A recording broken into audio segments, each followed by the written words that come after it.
जिस अमेरिका ने कतर का इतना साथ दिया हो, जिसकी जगह को यूज किया हो सेंटकॉम कमांड बनाने के लिए, उस कतर ने कुछ दिन पहले तो ईरान से बम खाया था और अभी 4 दिन पहले इजराइल से बम खा लिया। कतर की हुई इस बेइज्जती को कतर संभाल नहीं पा रहा है और दुनिया को इजराइल के खिलाफ इकट्ठा कर रहा है। इसी क्रम में यदि ये तस्वीरें आपको याद हो तो ये वो तस्वीरें हैं जिसमें हमास के कुछ जो आतंकी थे वो कतर में थे, टॉक्स करने के लिए आए हुए थे, सीज फायर के ऊपर वार्ता करने आए हुए थे और उनको इजराइल ने निशाना बना लिया था। मैं यहां पर एक तथ्यात्मक जानकारी आपको फिर दे दूं, क्योंकि इजराइल बार बार ये कहता आया है कि हमारा अगर कोई भी दुश्मन कहीं पर भी है और विशेष रूप से अगर वो हमास से संबंधित है तो हम उसे किसी भी देश में नहीं छोड़ेंगे। ये कहते हुए उसने कतर पर हमला किया और 72 घंटे में 6 मुस्लिम देशों को निशाना बनाया। ये जो घटना थी 10 सितंबर और 11 सितंबर को हमने अंकित इंस्पायर इंडिया पर आपसे डिस्कस की थी। अब इसी के ही रिटेलिएशन में ये सारे देश इकट्ठे हो गए हैं। आपको याद होगा बेंजामिन नेतन्याहू का वो स्टेटमेंट जिसमें उन्होंने कहा इजराइल ने शुरू किया है, इजराइल करेगा और वो इसकी पूरी जिम्मेदारी लेता है।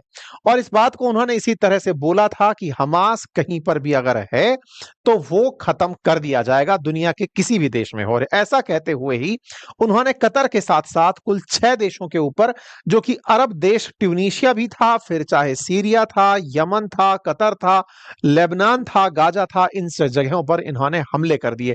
ये जो पूरे हमले हुए, इस पूरे हमले के पीछे की पटकथा में केवल एक ही बात निकल कर आई कि जिस कतर ने ट्रंप पर इतना विश्वास किया, इजराइल ने उस पर गोला चला दिया।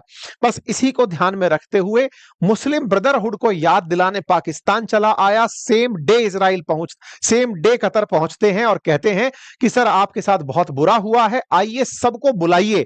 तो सबको बुलाने में अरब इस्लामिक समिट आयोजित की जाती है 14 और 15 सितंबर के दिन, और उस अरब इस्लामिक समिट के अंदर कतर इन सभी देशों के राष्ट्राध्यक्षों को इनवाइट करता है, इनके फॉरेन मिनिस्टर्स को इनवाइट करता है और बताता है कि हमें क्या करना चाहिए, क्योंकि अल्टीमेटली इजरायली डिफेंस फोर्सेस हम में से किसी भी देश को इसलिए निशाना बना सकती हैं कि हमारे यहां हमास का लीडर है।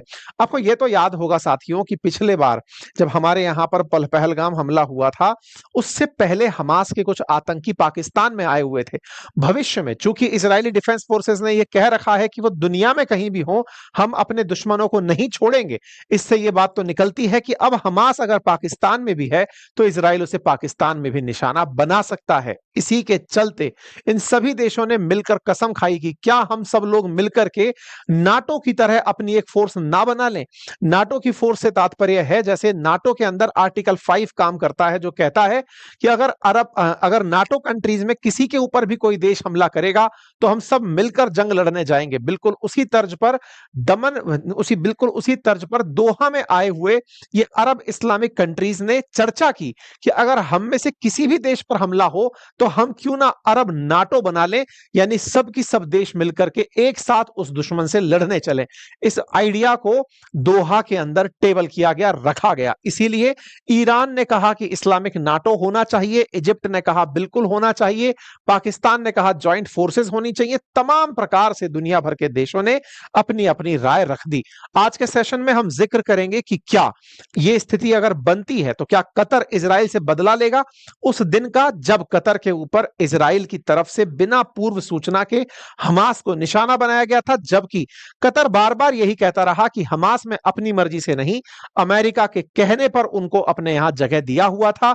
अमेरिका ने अच्छा सिला दिया मेरे प्यार का और बम मरवा दिया हमास के मेरे यार का। तो कुल मिलाकर के इन्होंने अल्टीमेटली ये नुकसान पाया कि दुनिया में जहां ये कतर अपनी इमेज बना रहा था कि मैं बहुत ही अच्छा देश हूं, दुनिया में शांति स्थापित करा सकता हूं, उसके साथ बहुत बड़ा धोखा हो गया। अच्छा।